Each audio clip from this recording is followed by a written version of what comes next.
الرحيم يا أيها النبي إنا أرسلناك شاهدا ومبشرا ونذيرا وداعيا إلى الله بإذنه وسراجا منيرا وبشر المؤمنين بأن لهم من الله فضلا كبيرا ولا تطع الكافرين والمنافقين ودع أذاهم وتوكل على الله وكفى بالله وكيلا صدق الله. اللهم صل على سيدنا محمد. چار آیات تلاوت ہوئی ہیں. ان میں سے پہلی دو آیتوں میں اللہ رب العزت نے حضور اکرم صلی اللہ علیہ وسلم کی صفات بیان فرمائی ہیں، اور تیسری آیت میں اللہ تعالیٰ نے یہ فرمایا کہ آپ صلی اللہ علیہ وسلم بشارت دینے کے لیے دنیا میں آئے ہیں. آپ کو حکم دیا جا رہا ہے کہ آپ ایمان والوں کو بشارت دیں. اور چوتھی آیت میں اللہ نے اپنے نبی کو فرمایا کہ تم نے کافروں کی اور منافقوں کی بات کو نہیں ماننا، ان کی اطاعت نہیں کرنی، ان کا کہا نہیں ماننا، اور اللہ پر بھروسہ کرنا ہے، اس لیے کہ اللہ تعالیٰ جو ہے وہ بہترین کارساز ہے. یہ چار آیات کا خلاصہ ہے. پہلی آیت میں اللہ تعالیٰ نے حضور اکرم صلی اللہ علیہ وسلم کی 3 صفات بیان فرمائی. پہلی صفت فرمائی کہ نبی ہم نے آپ کو شاہد بنا کر بھیجا ہے. شاہد کہتے ہیں گواہ کو. ہمارے محاورے میں بھی یہ لفظ استعمال ہوتا ہے. جب کوئی انسان بات کہتا ہے تو کیا پوچھتا ہے کہ کیا آپ اس کے عینی گواہ ہیں؟ وہ کہتا ہے ہاں میں اس کا عینی شاہد ہوں، میں اس کا عینی شاہد ہوں. تو شاہد کا معنی گواہ ہے. حضور اکرم صلی اللہ علیہ وسلم بھی اپنی امت کے لیے گواہ ہے، اور آپ کی امت دوسری امتوں کے لیے گواہ ہے.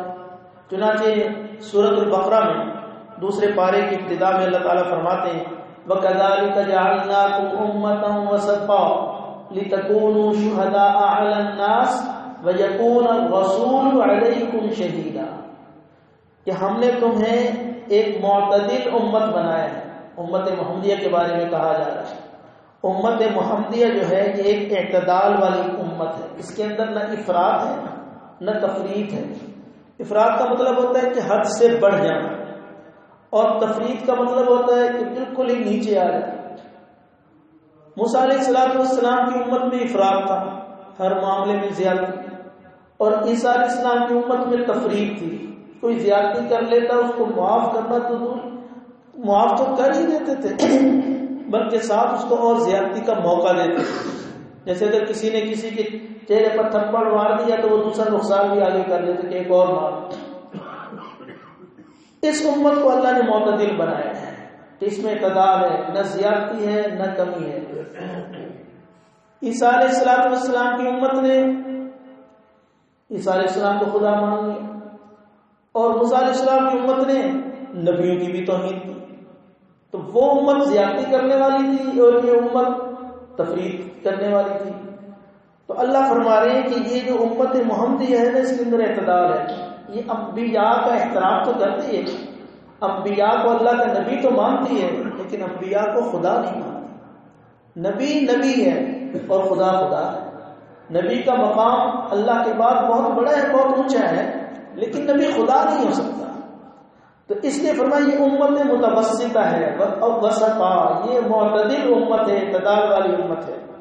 لِتَكُونُوا شُهَدَاءَ عَلَى النَّاسِ، تاکہ تم لوگوں پر گواہ ہو جاؤ.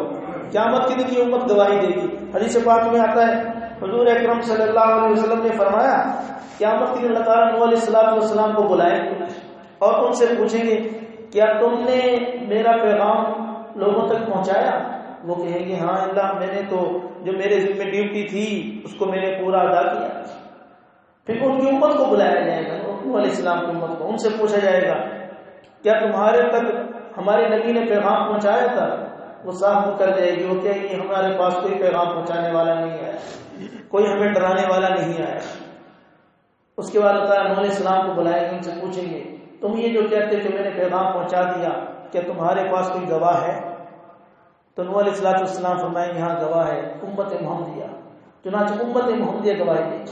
پھر حضور صلی اللہ علیہ وسلم اپنی امت پر گواہی دیں کہ واقعی میری امت جو کہہ رہی ہے صحیح کہہ رہی ہے. اسی طرح حضور صلی اللہ علیہ وسلم اپنی امت کے بارے میں بھی گواہی دیں. حضرت عبداللہ ابن مبارک رحمہ اللہ نے یہ روایت نقل کی ہے حضرت سعید بن مسیب سے کہ حضور صلی اللہ علیہ وسلم کی امت کو صبح و شام حضور کے سامنے پیش کیا جاتا ہے اور آپ صلی اللہ علیہ وسلم ان کو ان کی پیشانی سے پہچانیں کہ یہ میری امت ہے.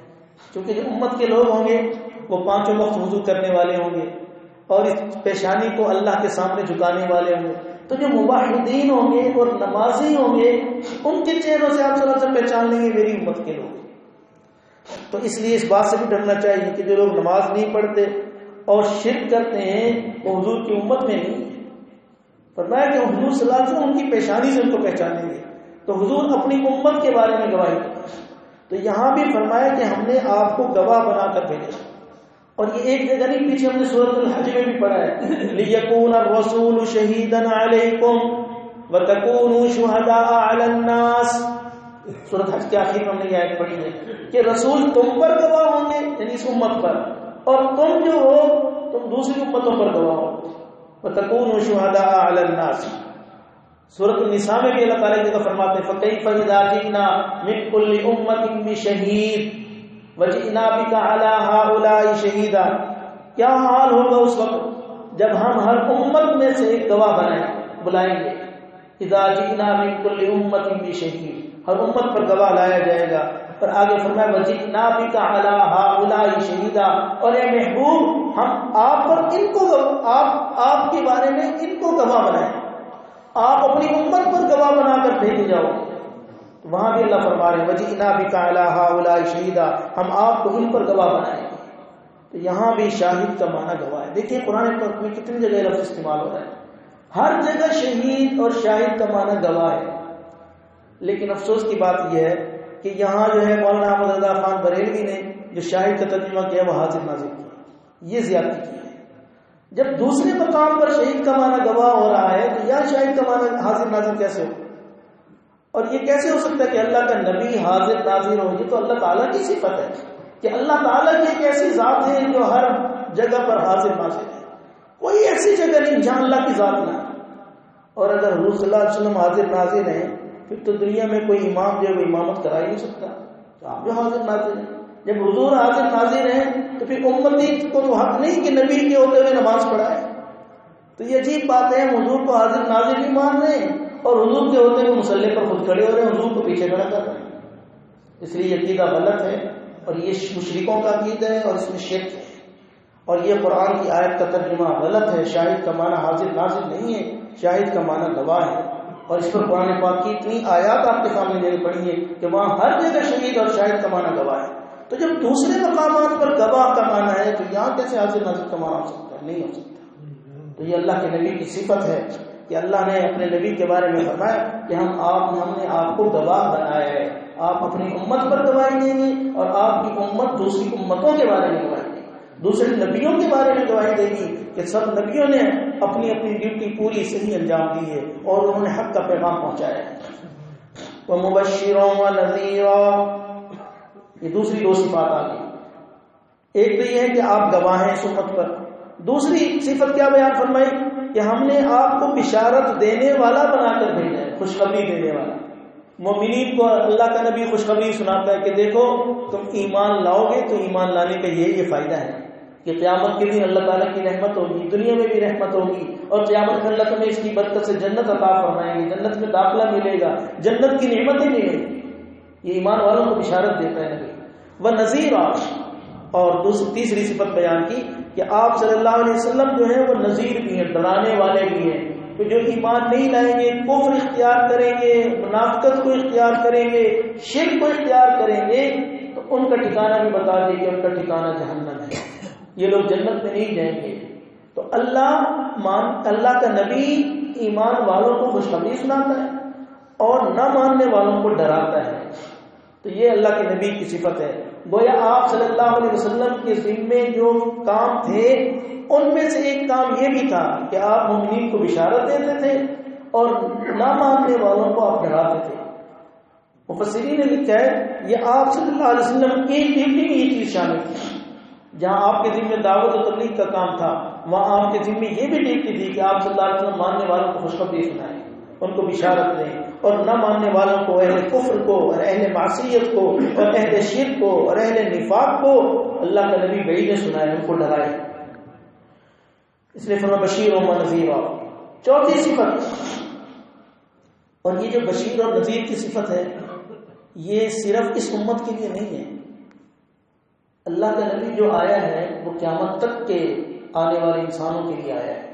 تو اللہ کے نبی کے دور میں جتنی بھی امتیں تھیں، یعنی موسیٰ علیہ السلام کی امت تھی، عیسیٰ علیہ السلام کی تھی، اور آپ کی امت، آپ نے تینوں کے لیے بشیر اور نذیر تھی۔ اور یہ بات قرآن کریم میں اللہ تعالیٰ نے ایک جگہ فرمائی ہے، آپ نے فرمایا یا اہل الکتاب، اللہ تعالیٰ فرماتے ہیں یا اہل الکتاب قد جاءکم رسولنا یبین لکم علی فترۃ من الرسل ان تقولوا ما جاءنا من بشیر ولا نذیر۔ اے اہل کتاب، اب اہل کتاب سے کون مراد ہے؟ یہودی اور عیسائی، کیونکہ وہ اپنے آپ کو اہل کتاب کہتے ہیں۔ یہودیوں کے پاس تورات آئی، عیسائیوں کے پاس انجیل آئی، تو اس لیے اللہ تعالیٰ کو اہل کتاب فرما رہے ہیں اے اہل کتاب تمہارے پاس ہمارا رسول آیا ہے، اور وہ ایسا رسول ہے جو کھول کھول کر ہماری باتیں تمہارے سامنے بیان کرتا ہے، توحید کا کھلا اعلان کرتا ہے، علی فترۃ من الرسل، اور ایسے وقت میں یہ رسول آیا جب رسولوں کا آنا موقوف ہو چکا تھا، کیونکہ عیسیٰ علیہ السلام سے لے کر نبی علیہ السلام کے زمانے تک 500 سال کا عرصہ ہے، 500 سال میں کوئی نبی اور رسول نہیں آیا، تو موقوف تھا رسولوں کا آنا۔ اس وقت ہم نے تمہارے پاس رسول بھیجا ہے، اور یہ رسول کیوں بھیجا ہے؟ اللہ تعالیٰ فرماتے ہیں اس لیے ہم نے بھیجا ہے تاکہ تم یہ نہ کہو کہ ہمارے پاس تو کوئی ڈرانے والا، کوئی خوشخبری سنانے والا ہمارے پاس تو آئے ہی، ان تقولوا ما جاءنا من بشیر ولا نذیر، تاکہ تم یہ بات نہ کہہ سکو کہ ہمارے پاس کوئی بشیر اور نذیر نہیں آیا، کوئی ہمیں خوشخبری دینے والا اور ڈرانے والا نہیں آیا۔ اللہ نے آگے پھر وضاحت سے کہا قد جاءکم بشیر و نذیر، سن لو تحقیق تمہارے پاس بشیر بھی آ چکا ہے اور نذیر بھی آ چکا ہے، واللہ علی کل شیء قدیر، اور اللہ تعالیٰ ہر چیز پر قادر ہے۔ تو دیکھو اس آیت میں اللہ تعالیٰ نے یہ بتا دیا کہ آپ صلی اللہ علیہ وسلم تمام زبان والوں کے لیے، تمام ادیان والوں کے لیے، جتنے بھی دنیا میں دین ہیں، تمام دین والوں کے لیے آپ بشیر بھی بن کر آئے ہیں اور نذیر بھی بن کر آئے ہیں۔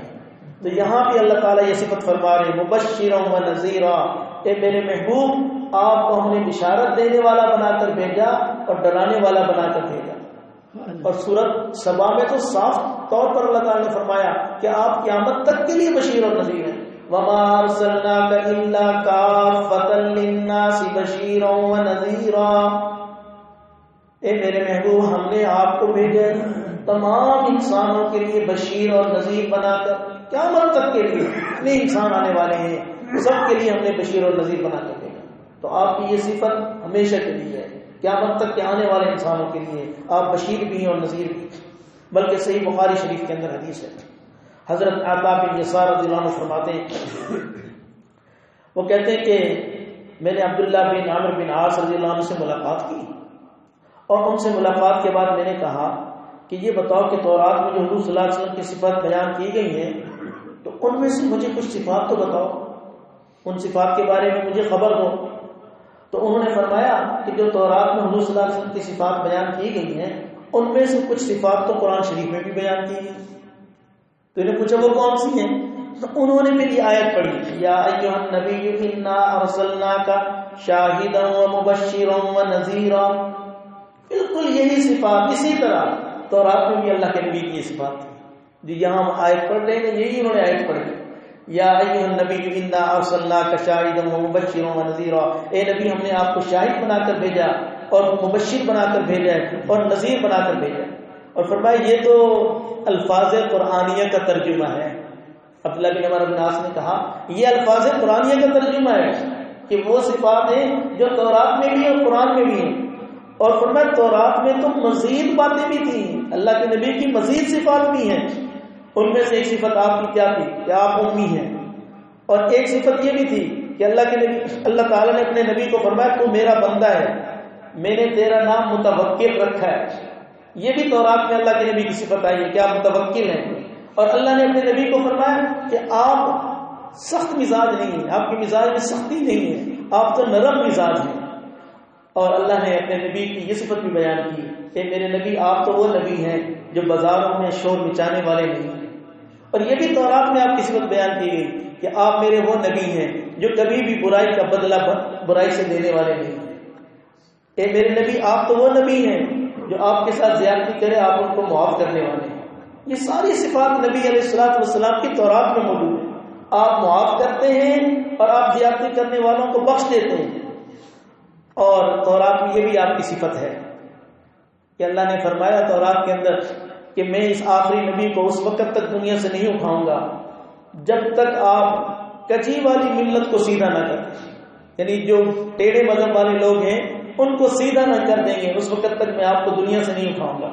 اور اسی تورات میں یہ بھی ہے کہ جو لوگ لا الہ الا اللہ کہیں گے اللہ اس کی برکت سے اس لا الہ الا اللہ کی برکت سے ان کی آنکھوں کو کھول دیں گے, ان کے اندھے پن کو دور کر دیں گے, اور اسی لا الہ الا اللہ کی برکت سے جو کان بہرے ہیں وہ سننا شروع کر دیں گے, یعنی بہرے کانوں سے پردے ہٹا دیں گے.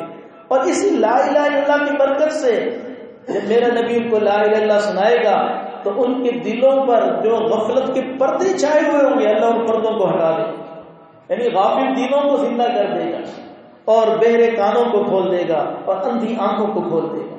یہ لا الہ الا اللہ یہ کلمہ توحید میں ایسی جان ہے. جب انسان اس کو سچے دل سے اخلاص کے ساتھ پڑھتا ہے تو اللہ تعالیٰ پھر سارے شرک کے جتنے اسباب ہیں ان سے بندوں کو دور فرما دیتے ہیں. یہ پھر بندہ خالص موحد بن جاتا ہے. تو یہ ساری صفات ہیں جو اللہ نے تورات میں اپنے نبی کی بیان فرمائی ہیں, اور ان میں سے کچھ صفات قرآن میں بھی ہیں, اور ان میں یہ خاص صفات ہیں جو تورات میں اور قرآن میں مشترک ہیں. یا ایھا النبی انا ارسلناک شاہدا ومبشرا ونذیرا, تین صفات آ گئی.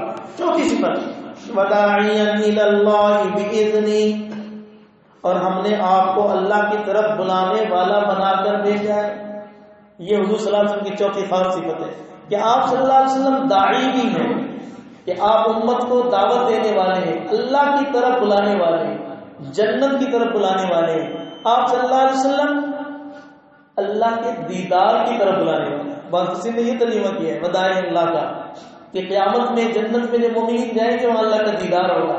تو اللہ کا نبی جو ہے وہ امت کو اللہ کے دیدار کی طرف بلاتا ہے. اور یہ اللہ کا دیدار کن کو ہوگا؟ جو ایمان والے ہوں گے, جو پکے مومن ہوں گے, مخلص ایمان والے ہوں گے, اللہ ان کو جنت میں اپنا دیدار کروائیں گے. تو فرمایا وداعیا الی اللہ باذنہ, باذنہ کا ترجمہ اللہ پر المانی نے لکھا ہے بتسہیلہ, کہ اللہ تعالیٰ دعوت کے کام میں آپ کے لیے آسانی پیدا کر دیں. آسانی کا کیا مطلب کہ آپ دل و جان سے اس کام کو کریں گے, چاہے اس کام کے کرنے میں آپ کو تکلیفیں آئیں, مشقتیں آئیں, آپ اس کو بڑی آسانی سے برداشت کریں گے. باذنہ, اللہ کے حکم سے آپ تکلیفیں برداشت کریں گے. کیونکہ ظاہر ہے جو داعی ہوتا ہے نا اس کو دعوت کے کام میں ہمیشہ تکلیفیں آتی ہیں. تمام نبیوں نے دعوت کا کام کیا اور تمام نبیوں پر مشکلات آئی ہیں, مشقتیں آئی ہیں, تکلیفیں آئی ہیں. تو اے نبی آپ کو بھی ہم نے داعی بنا کر بھیجا تھا. اور یہ دعوت کا کام یہ نہیں کہ اب نبی اسلام چلیں گے تو دعوت کا کام ختم, یہ قیامت تک رہے گا. کیونکہ یہ دعوت کا کام ایسا ہے جس کو اللہ تعالیٰ نے ہمیشہ جاری رکھنا ہے. قرآن کریم میں اللہ تعالیٰ فرماتے ہیں وَلْتَكُن مِّنكُمْ أُمَّةٌ يَدْعُونَ إِلَى الْخَيْرِ وَيَأْمُرُونَ بِالْمَعْرُوفِ وَيَنْهَوْنَ عَنِ الْمُنكَرِ, کہ تم میں سے ایک جماعت ایسی ہونی چاہیے جو لوگوں کو بھلائی کی طرف بلائے اور لوگوں کو نیکی کا حکم دے. وَيَأْمُرُونَ بِالْمَعْرُوفِ وَيَنْهَوْنَ عَنِ الْمُنكَرِ, اور لوگوں کو برائی سے روکے. یہی وہ لوگ ہیں جو کامیاب ہیں. تو دیکھیں یہاں اس آیت سے معلوم ہوتا ہے کہ دعوت کا کام ہے یہ قیامت تک اللہ نے اس امت سے لینا ہے اور یہ قیامت تک جاری رہے گا. نبی علیہ الصلوۃ والسلام کے زمانے تک محدود نہیں ہے, یہ ہمیشہ کے لیے اور ہمیشہ رہے گا. وداعیا الی اللہ باذنہ وسراجا منیرا, پانچویں صفت کہ اے میرے محبوب ہم نے آپ کو سراج منیر بنا کر بھیجا, یعنی ایسا چراغ سے, عربی میں کہتے ہیں چراغ کو سراج کہا, سراج کہتے ہیں. منیر مانا روشنی دینے والا, روشن کرنے والا. سراج کا مانا سورج نہیں ہے, یا اللہ نے نبی علیہ الصلوۃ والسلام کی ذات کو سورج سے تشبیہ نہیں دی بلکہ چراغ سے تشبیہ دی. سورج سے کیوں نہیں دی؟ اس کی ایک وجہ تو یہ ہے کہ سورج جو ہے ہر وقت نہیں رہتا. سورج دن میں روشنی دیتا ہے, رات کو اندھیرا آ جاتا ہے, اور سورج سے روشنی ہر وقت ہر بندہ نہیں اٹھا سکتا, ہمارے اختیار بھی نہیں. سورج آئے گا تو روشنی ہوگی, اور سورج کو نکالنا یا سورج کو ختم کرنا یہ ہمارے اختیار میں ہے نہیں. تو سورج سے روشنی کا حاصل کرنا یہ بندوں کے اختیار میں نہیں ہے. اور دوسرا سورج سے بندہ ہر وقت روشنی حاصل نہیں کر سکتا. چراغ جو ہے اس کو جلانا بندے کے اپنے اختیار میں، جب چاہو چراغ کو روشنی لے لو. اور پھر چراغ سے ہر وقت روشنی لے سکتا ہے. چراغ بندہ دن میں بھی جلا سکتا ہے، چراغ بندہ رات کو بھی جلا سکتا ہے. تو چراغ سے ہر وقت ہر بندہ روشنی حاصل کر سکتا ہے. اور پھر ایک چراغ سے دوسرا چراغ جلایا جاتا ہے، دوسرے سے تیسرا جلا سکتے ہیں. جبکہ سورج ایک ہی ہے، ہم ایک سورج سے دوسرا سورج نہیں بنا سکتے. اس لیے اللہ تعالیٰ نے فرمایا کہ آپ ایسے چراغ ہیں جو روشن کرنے والے ہیں. قیامت تک اللہ کے نبی کے انوارات کی روشنی پھیلتی ہے. یہی نہیں کہ اللہ کے نبی نے جو روشنی دی وہ اپنے زمانے کے جو انسان تھے جنات تھے ان کو پہنچائی، نہیں. صحابہ نے آپ کے زمانے میں روشنی حاصل کی، صحابہ نے وہی روشنی تابعین کو پہنچائی، تابعین نے وہی روشنی تبع تابعین کو پہنچائی، تبع تابعین نے وہ روشنی آگے پہنچائی. اور آج ہر استاد جو ہے، قرآن کا جو استاد ہے، حدیث کا جو استاد ہے، وہ روشنی آگے اپنے شاگردوں تک پہنچا رہا ہے. قیامت تک یہ روشنی پھیلتی ہے. اس لیے اللہ نے فرمایا کہ آپ سراج منیر ہیں، ایسا چراغ ہے جو روشنی کرنے والے ہیں، اور یہ قیامت تک روشنی ہوتی رہے گی. اللہ کے نبی کی حدیث کے انوارات قیامت تک اس امت کے اندر پھیلتے رہیں گے، اور حق کا پیغام پہنچانے والے ہمیشہ چراغ سے چراغ آگے جلاتے رہیں گے. وَبَشِّرِ الْمُؤْمِنِينَ بِأَنَّ لَهُم مِّنَ اللَّهِ فَضْلًا كَبِيرًا، اور آپ خوشخبری دے دیں ایمان والوں کو. کیا بشارت دے دیں؟ کہ بے شک ان کے لیے اللہ کی طرف سے بہت بڑا فضل ہے. دنیا میں ایمان والوں پر کیا فضل ہو گئے کہ اللہ نے ایمان کی توفیق عطا کی. دیکھیں اللہ کا کتنا کرم ہے ہم پر. اگر اللہ نہ چاہتے تو آج ہم بھی کافر ہوتے، ہم بھی شرک کرتے، ہم بھی کبھی اس بت کے آگے جھکے ہوتے، کبھی اس قبر پر جھکے ہوتے. یہ اللہ کا فضل ہے. اور یہ فضل نہیں، اللہ فرما رہے فضلاً کبیرا، یہ بہت بڑا فضل ہے اللہ کا ہم پر کہ اللہ نے ہمیں سیدھے راستے پر چلا دیا، توحید والی نعمت سے نواز دیا. یہ دنیا میں فضل ہے. اور آخرت میں کیا فضل ہوگا؟ اللہ اس کی برکت سے آخرت میں جنت اور جنت کی دائمی نعمت ہے آپ. تو ایمان والوں پر کتنا بڑا فضل ہے. اور جو کافر منافق مشرک ہیں ان کے اوپر یہ فضل نہیں ہے. وہ دنیا میں کفر اور شرک کر رہے ہیں اور آخرت میں جہنم ہی جانا ہے. سزا ہی سزا ہے. آخرت تو دور میں ہے، موت کے بعد ہی ان کی یہ تکلیفیں شروع ہو رہی ہیں. وَلَا تُطِعِ الْكَافِرِينَ وَالْمُنَافِقِينَ، اور آپ کہنا نہ مانیں کافروں کا اور منافقوں کا. ان کی اطاعت نہیں کرنی، ان کی بات نہیں ماننی. یہی اگر آپ کو روکیں کہ دعوت کا کام نہ کرو، دین کی تبلیغ نہ کرو، توحید کی بات نہ کرو، تو یہ بات ان کی نہیں ماننی. وَدَعْ أَذَاهُمْ، اور ان کی تکلیف کو چھوڑ دیں. جب آپ دین کا کام کریں گے نہیں تکلیفیں پہنچائیں گے، تو آپ نے ان کی تکلیفوں کی طرف توجہ نہیں دینی. جب تکلیف ہو رہی ہے، یہ مجھے مصیبتوں میں مبتلا کر رہے ہیں، دعوت کا کام چھوڑ دوں نہیں. ان کی تکلیفوں کو چھوڑ دیں. کیا مطلب؟ مفسرین نے لکھا اس کا مطلب یہ کہ ان کی تکلیفوں کی پرواہ نہ کریں، کیونکہ دنیا کی تکلیف تو آتی ہے، تھوڑی دیر تکلیف ہوگی ختم ہو جائے گی، لیکن اس تکلیف پر جو اجر ملے گا وہ ہمیشہ ہمیشہ کا. اس لیے فرمایا آپ نے ان کی تکلیفوں کی پرواہ نہیں کرنی.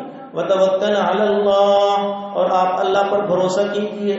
آپ متوکل ہیں. تو رات میں آپ کی صفت بیان کی ہے کہ یہ جو آخری نبی ہوں گے یہ متوکل ہوں گے، یہ اللہ پر بھروسہ کرنے والے ہیں. وَكَفَى بِاللَّهِ وَكِيلًا، اور کافی اللہ کارساز، اللہ ہی سارے کاموں کو بنانے والے ہیں. تو اس لیے آپ کے لیے جب اللہ بہترین کارساز ہیں تو آپ کو ان منافقوں کی اور مشرکوں کی پرواہ کرنے کی ضرورت ہے. دیکھیے، یا ایھا النبی، اے نبی، انا ارسلناک شاہدا، بے شک ہم نے آپ کو گواہ بنا کر بھیجا ہے، ومبشرا، اور بشارت دینے والا، خوشخبری سنانے والا بنا کر بھیجا ہے، ونذیرا، اور ڈرانے والا بنا کر بھیجا، وداعیا الی اللہ، اور ہم نے آپ کو داعی بنا کر بھیجا ہے کہ آپ اللہ کے حکم سے اللہ کی طرف بلانے والے ہیں، وسراجا منیرا، اور آپ روشن کرنے والا چراغ بنا کر ہم نے آپ کو بھیجا ہے، وبشر المؤمنین، اور آپ مومنین کو خوشخبری سنا دیجیے، بأن لهم من اللہ فضلا کبیرا، بے شک اللہ کی طرف سے ان پر بڑا فضل ہے. ولا تطع الکافرین والمنافقین، اور آپ کافروں اور منافقوں کی بات نہ مانیے، ودع اذاہم، اور ان کی ایذا کو چھوڑ دیجئے، ان کی تکلیف کی پرواہ نہ کیجئے، وتوکل علی اللہ، اور اللہ پر بھروسہ کیجئے، وکفی باللہ وکیلا، اور اللہ کافی کارساز ہے. اللهم انت السلام ومنك السلام تبارك ربنا وتعالى يا ذا الجلال والاكرام. اللهم اعنا على ذكرك وشكرك وحسن عبادتك. اللهم وفقنا لما تحب وترضى واجعل آخرتنا خيرا من الأولى. اے رب کریم ہم سب کے حال پر رحم فرما، کرم فرما، فضل فرما. اللہ ہمیں اپنی محبت عطا فرما، اپنا تعلق نصیب فرما، اپنی رضا والے اعمال کی توفیق عطا فرما، ہمیں اپنے پیارے محبوب مقربین میں شامل فرما. اے میرے الہ العالمین، جو صفات اپنے حضور اکرم صلی اللہ علیہ وسلم کی پڑھی ہیں، ان صفات پر ہمیں کامل ایمان اور کامل یقین نصیب فرما. اے الہ العالمین، ہم سب کو ہدایت عطا فرما، دوسروں کی ہدایت کا سبب اور ذریعے کے طور پر ہمیں قبول فرما. اے اللہ، ہم سب کے حال پر رحم فرما دے، کرم فرما دے، فضل فرما دے. اللہ آج ہم نے پڑھا ہے کہ آپ کا مومنین پر بہت بڑا فضل ہے. اے اللہ، یقیناً آپ کے ہی کے فضل و کرم سے ہم نے ایمان والی دولت کو اختیار کر رکھا ہے. اے اللہ، یہ فضل ہم پر ہمیشہ جاری فرما دیجیے. اللہ، اس کی ہمارے ایمان کی حفاظت فرما دیجیے اور اس ایمان کی سلامتی کے ساتھ ہم سب کو اپنے وقت پر قبروں میں پہنچا دیجیے. ربنا تقبل منا انك انت السميع العليم وتب علينا انك انت التواب الرحيم. صلی اللہ علیہ نبی کریم برحمتک یا